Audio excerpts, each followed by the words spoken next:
A guy picks up a stranger on the highway, but nothing is what it seems. There's a mystery box, deadly secrets, and an ending no one was ready for. This film takes you on a ride full of suspense, danger, and surprise. You'll meet shady characters, corrupt cops, and a private eye who won't back down, even when everything's falling apart. It's sexy, gritty, bold, and way ahead of its time. If you think you know film noir, this one changes the game.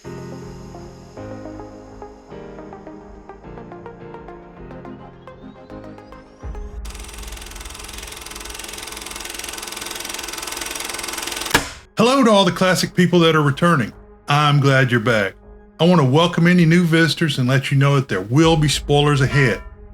Today on Classic Movie Review, we're taking on Kiss Me Deadly 1955. Kiss Me Deadly 1955 is a fantastic film noir. I was shocked at how good the movie was in its genre and of all the parts that have been clipped by modern directors. More about that at the end. Kiss Me Deadly 1955 is only rated 7.6 on imdb.com. This low number is a crime.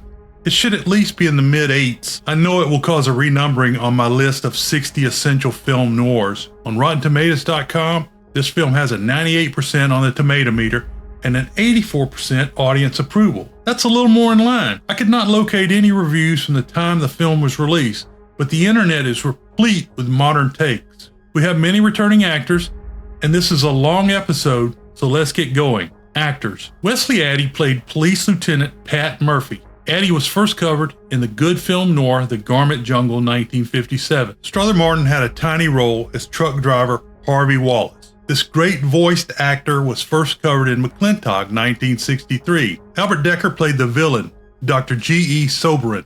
Dekker was first covered in Illegal 1955. Percy Helton played the double-dealing Doc Kennedy. Helton, another actor with a great voice, was first covered in the film noir The Setup 1949. The voice of Nat King Cole was on the radio. This extraordinary singer was first covered in the film noir The Blue Gardenia 1953. Marjorie Bennett had a bit part as an apartment manager, and Kurt Russell's father, Bing, was an uncredited police detective. Both actors were first covered in the campy Billy the Kid vs. Dracula 1966. Ralph Meeker played the role of private investigator Mike Hammer. Meeker was born in Minnesota in 1920. After high school, Meeker graduated from Northwestern University in 1942. He majored in music and was active in theater. Meeker moved to New York, where he studied acting and performed in stock theater. He joined the Navy, but was discharged early because of an injury. He worked with the USO during the war, entertaining troops overseas. Meeker began acting on Broadway in 1945. He was very successful in A Streetcar Named Desire and Mr. Roberts. He made a couple of films in Europe, Teresa 1951 and Four in a Jeep 1951. Meeker worked for MGM for a couple of years before returning to Broadway for Picnic. When Picnic was made into a movie, Meeker didn't get the role, consigning him to primarily supporting roles. The 1950s were quite remarkable for Meeker as he worked in some notable films.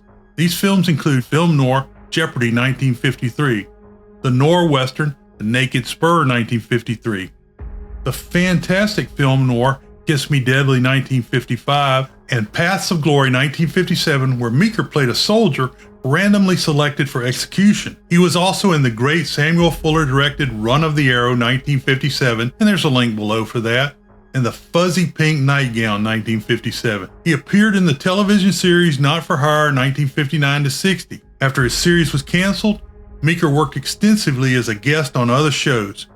He also continued in films such as The Dirty Dozen 1967 and The St. Valentine's Day Massacre 1967. Meeker continued to make films in the following decades, with notable movies including Brannigan 1975, The Food of the Gods 1976, and Winter Kills 1979. Meeker's final credit was on Sesame Street in 1989, recorded before he died in 1988. Cloris Leachman played the mysterious Christina Bailey. Leachman was born in Iowa in 1926. She graduated from Roosevelt High School in Des Moines, Iowa, before studying drama at Illinois State University and Northwestern University. In 1946, Leachman won the Miss Chicago title as part of the Miss America pageant. She acted in local theater before heading to New York. She began her career in television in 1948 and spent the majority of her career in this medium. Her first film was Kiss Me Deadly 1955, where she had a small but pivotal role. This film was followed by The Rack 1956,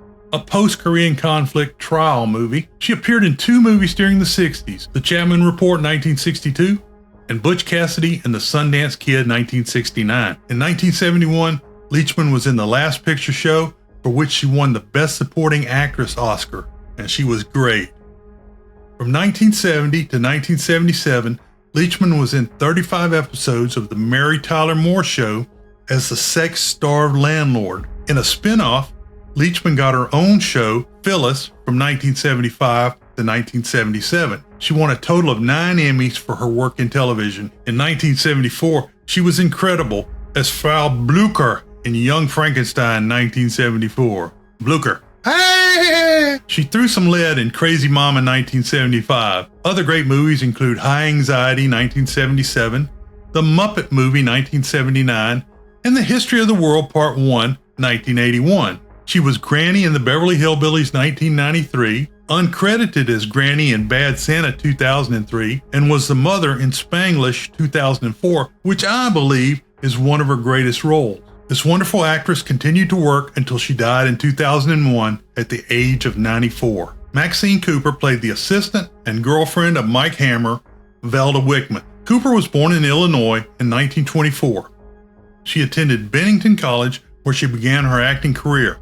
Sometime in the mid-1940s, Cooper moved to Hollywood and studied at the Playhouse. In 1946, she traveled with the USO and decided to live in England for almost 5 years. While in England, she worked on television and the stage. Cooper returned to America, where she worked in many popular television shows. Her first film was the iconic film noir Kiss Me Deadly 1955 that we're reviewing today. Unfortunately, she didn't have any other important films. Her other films include Autumn Leaves 1956 and 0 Hour 1957, where she was a sick passenger. Cooper married and retired after making Whatever Happened to Baby Jane 1962. She focused on her family and made 1 television appearance in each of the next 2 decades. Cooper died in 2009. Gaby Rodgers played the mysterious Lily Carver, aka Gabrielle. Rodgers was born in Germany in 1928. She is known for a few films, including Suspense 1949, The Big Break 1953, and today's film Kiss Me Deadly 1955. Rodgers continued to work on television until 1962. She is still alive but no longer works in film or television. Story: a barefoot woman named Christina Bailey, Cloris Leachman, is running down the middle of the highway. The blonde seems to be nude, save for a trench coat. She is trying desperately to flag down any car. After a few cars pass her by, she stands with her arms up and her eyes closed, forcing the next car to swerve. The open-top sports car that runs off the road is driven by Mike Hammer, Ralph Meeker.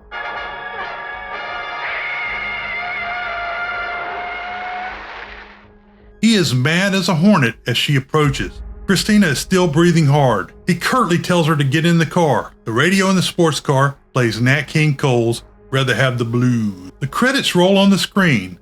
They are vertically slanted away from the viewer and are moving towards the viewer. We've seen this somewhere else, and I'll discuss it in the conclusion. Christina continues to cry as they drive down the highway.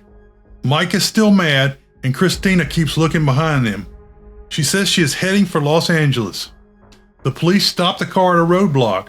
They say a lady escaped from a mental hospital wearing a trench coat. Mike says his wife has been asleep in the car and the cops let them through. Christina says they forced her into the hospital. She wants to tell her story. Mike drives the car into a gas station to have the wheel checked. The grease monkey pulls a branch out from behind the tire. Christina gives the grease monkey a letter to mail for her. Having just gotten a big tip from Mike, he is happy to do it. Christina and Mike get back on the road. He is still a little crabby, but she begins to talk. She psychoanalyzes Mike as a person who is only concerned with himself. She inquires about poetry and mentions she was named after the poet Christina Rossetti. Christina says if she doesn't make it to the bus station to remember her. He assures her that they will make it, just as a big black Cadillac cuts him off and stops Mike's car. 3 pairs of men's legs are shown exiting the car. Christina is heard screaming. The screaming continues, and Christina's bare legs are shown flailing. Mike is out cold on a metal bed without a mattress. Finally, Christina's legs stop moving and the screaming stops. The man who was torturing her walks into frame holding a pair of channel lock pliers. He tells the boss, the one with different shoes, that Christina is dead. The three men load the dead Christina and the out cold Mike into his car and use the bumper of their car to push the two over a cliff. The car, like so many movie cars, explodes on the way down. Mike wakes up in the hospital having been thrown clear of the car. A nurse is in the room, as is his secretary, Velda Wickman, Maxine Cooper. The doctor enters and tells Lieutenant Pat Murphy, Wes Addy, that he can only spend 10 minutes with Mike.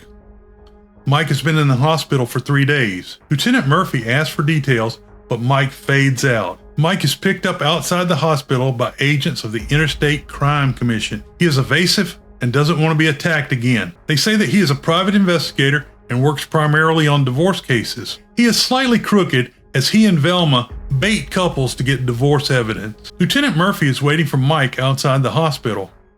Mike wants to know why the FBI is interested in the case. He senses that Christina was involved in something big and he thinks he can make some money. Mike goes to see Nick, a friend who is a mechanic. Nick tells him his car is totaled.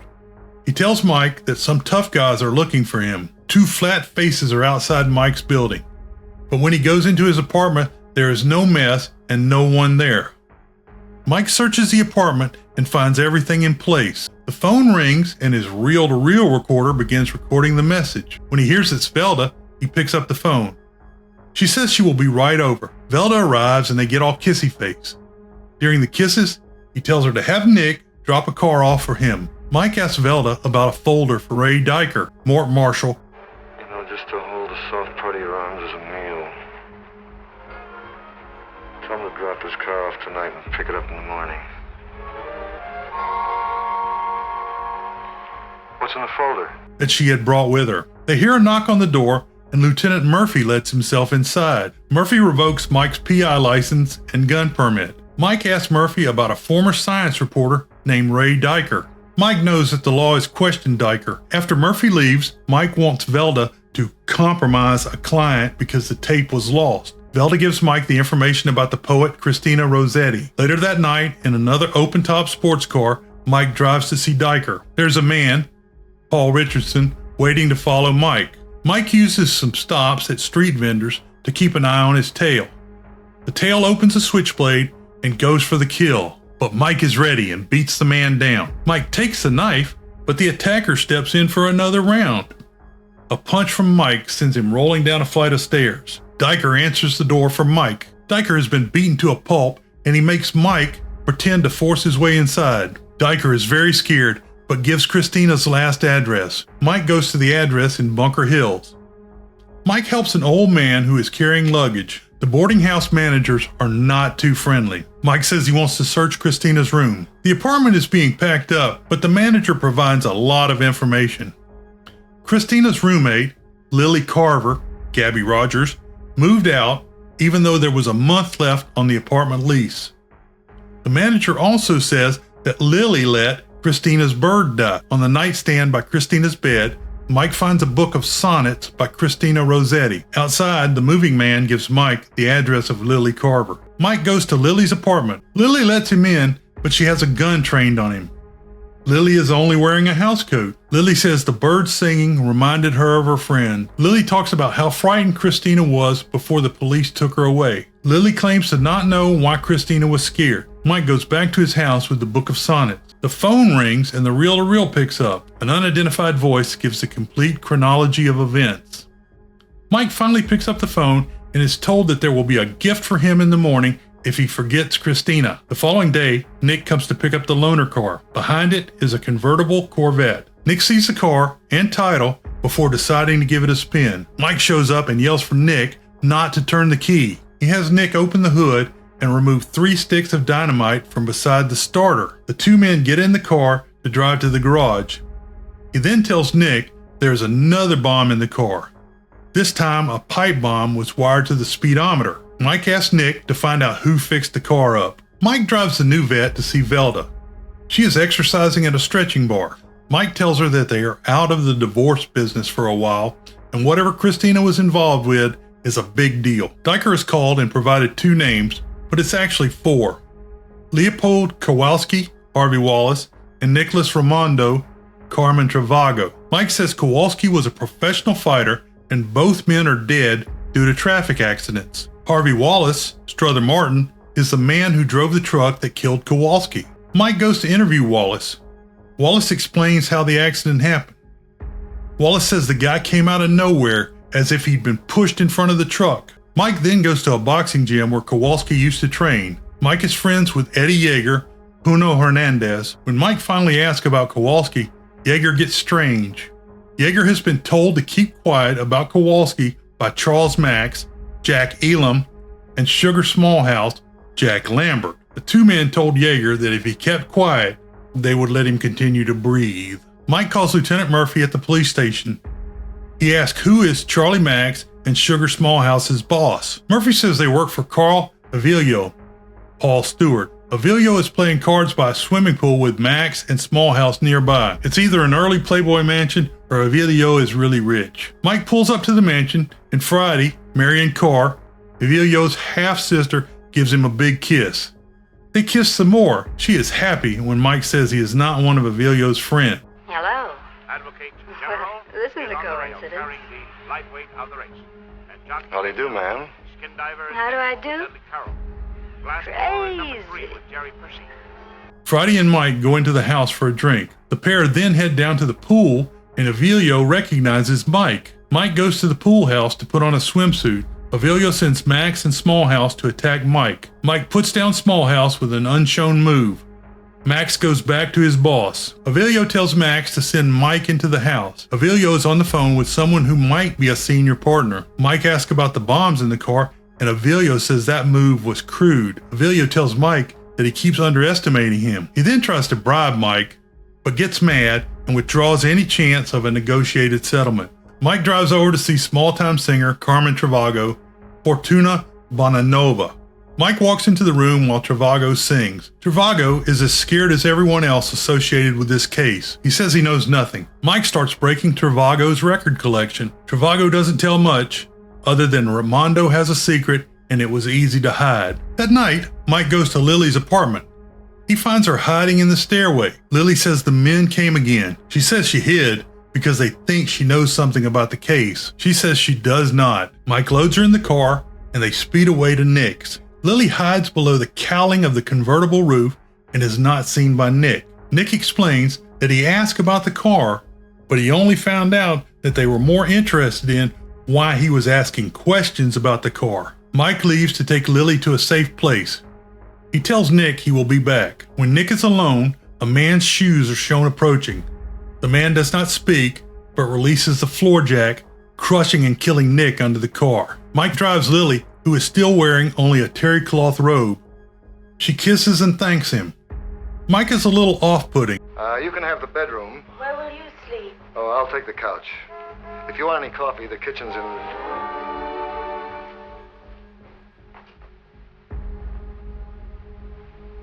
He tells her to wait and not answer the door or the phone. She calls to him to return as he walks away. Back at the garage, Mike finds Sammy holding the hand of Nick, his now dead friend. With the sirens approaching, Mike leaves. Mike arrives at Velda's apartment and lets himself inside. She's happy to see him, but soon asks what's wrong. He tells her that Nick is dead. Velda is nude except for a robe she puts on. Velda says she met with Dekker, who in turn introduced her to an abstract art dealer. She drank with the man and got the name Dr. Soberin Albert Dekker. Velda says she can get more information if she dates Soberin, but she really wants Mike to say, "Don't do it." They plan to meet at a club the next day. Mike goes to a nightclub and starts drinking while listening to a songbird. Mike is trying to drink away Nick's death. Later, when the bar is closed, Mike is asleep on the bar. A man comes in and tells the bartender something. The bartender wakes Mike and tells him that the man said they have Velda. Mike walks outside and drives away. Mike returns to the gas station where he and Christina stopped before getting caught. Mike asks the grease monkey what the address on the letter Christina gave him was. The pump jockey says it was addressed to a joker named Mike. Mike drives to his office. In his drunken haze and rush to find the letter, Mike doesn't see Max and Smallhouse sitting in the dark. The letter says, "Remember me." Smallhouse knocks Mike out with a blackjack. He says it was payback for when Mike hit him. Interesting letter, huh? Good evening, Mr. Hammer. We took a gander at it. Couldn't quite make it out. Max and Smallhouse use Mike's car to drive him to a beach house. The groggy Mike makes a run for it, but the two cannons catch and beat him for trying to get away. The fight is finished in the surf. When Mike wakes up, he is tied to a bed face down. A man comes in, but his face is not shown. He tells Mike he is going to die, but he can still save Velda. The man, presumably Dr. Soberin, asks Mike about Remember Me. The man then gives him a shot of sodium pentothal before leaving. Mike mumbles under the effects of the drugs. Avelio comes in later and repeatedly asks about Remember Me. They have no luck and eventually leave Mike alone. Mike slips one hand free and calls for help. He tricks Avelio into coming near and gets the jump on him. Mike calls for Smallhouse to come in and kill Mike because he has talked. Smallhouse kills his boss, who is now tied up on the bed in the dark room. Mike then kills Smallhouse and escapes before Max can enter the room. Mike gets back to his apartment where Lily is still waiting. He is still hazy from drink and drugs. Lily is wearing some clothes that Velda brought to her. Mike has Lily read the sonnet, Remember Me. Mike gets an idea and starts to leave. Lily gets to go along after saying they came to the door again last night. Lily and Mike go to the coroner's cold storage. Doc Kennedy, Percy Helton, lets him see the body. Mike figures that whatever it was, Christina swallowed, and Kennedy now has the object. Mike has to pay off Kennedy. Kennedy wants more money than Mike can give. When Kennedy puts the object back in the drawer, Mike smashes his fingers in the closed door. So if you want this key, pay. No more. Suit yourself.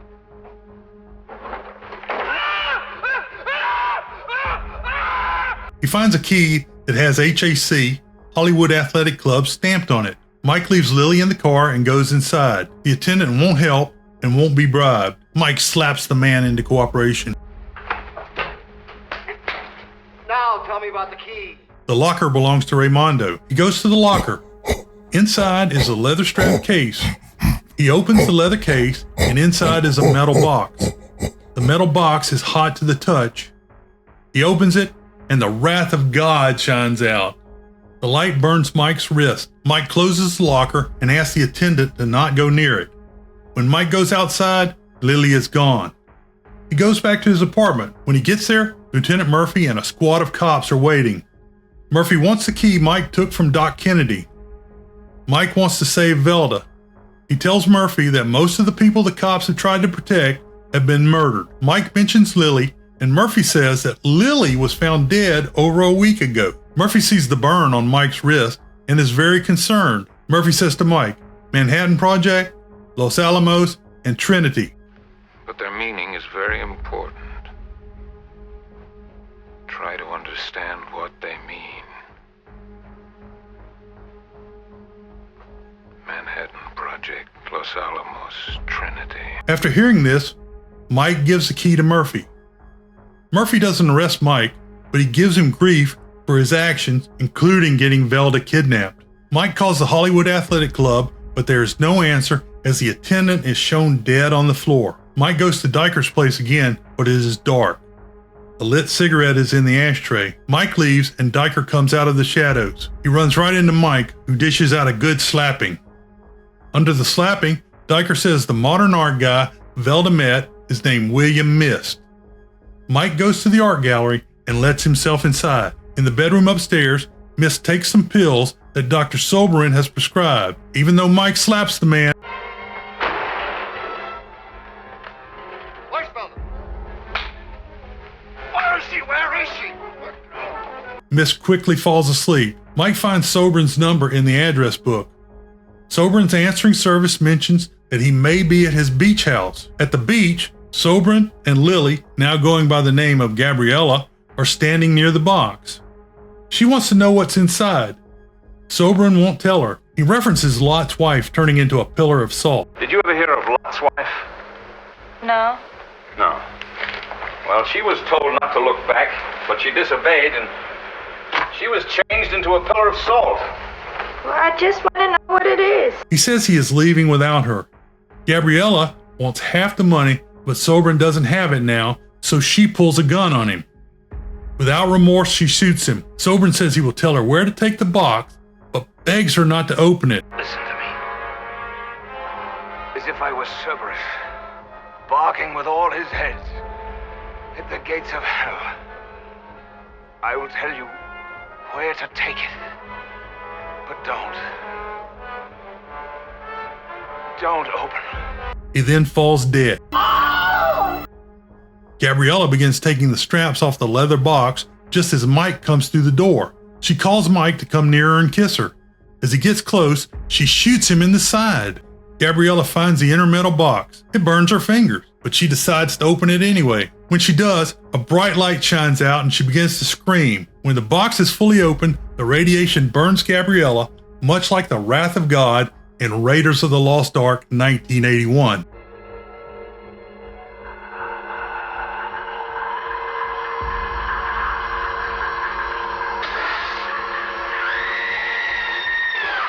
Mike finds Velda locked in the next room.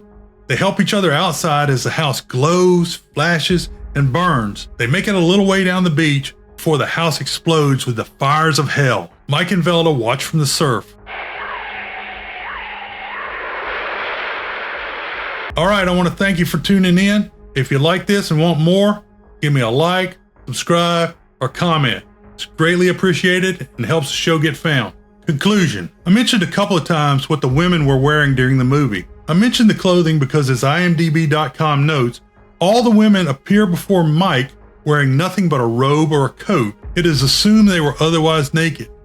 IMDb.com says that Christina is the good, Velda is the wise, and Lily is the evil. I like it. According to Wikipedia.org, Kiss Me Deadly 1955 is widely considered to be the most influential American film noir. It is also a primary stylistic precursor to French New Wave cinema. This movie is an investigation like The Big Sleep 1946. However, they never told where the stuff came from, who was involved, or how they got together. It simply shows Hammer trying to solve an unpaid case. The box with the radioactive material was a MacGuffin as it forced the story forward. It didn't really matter what was inside or why. The glowing light emitted from the case was used in Repo Man 1984, Ronin 1998, and Pulp Fiction 1994. I had always wondered why the briefcase glowed in the diner scene in Pulp Fiction 1994. However, this is not the only film element lifted from this film. The opening credits rolling on a slant coming towards the audience. This credit movement was lifted for Star Wars 1977 and most of its reboots, but the most extensive lift is the opening of the box by Gabriella, where she catches on fire and then burns alive. It's amazingly similar to the opening of the Ark of the Covenant in Raiders of the Lost Ark 1981.